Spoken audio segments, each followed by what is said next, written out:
Was hat denn Ihnen der Kreuzzug gebracht? Wir sind kein Kreuzritter. Was sind die neuen Motive? Das wissen wir allzu gern. Sie wissen ganz genau, was meine wahre Motivation ist. Hier sehen Sie den Mann, welcher von dem Stress wie nach 30 Spielen in einem Schachexzess.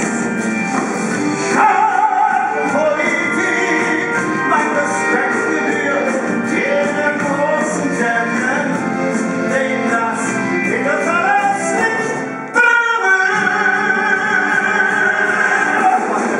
Sie singen das alle Schach ist ihr Leben.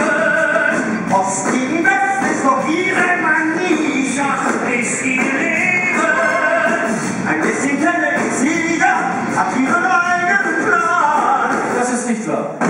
Wie geht es weiter mit ihrer Frau? Über Private will ich hier nicht reden. Sie spielt, ist ihnen egal. Ich glaube, das Interview ist beendet.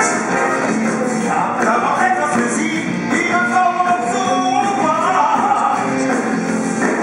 Hören Sie gut zu, der ganzen Version, wie sich die Eheländer nach solchem Verrat.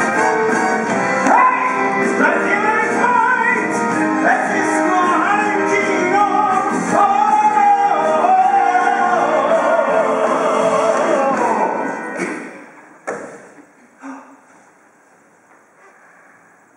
Anatoli Sergejewski, wo bist du hin?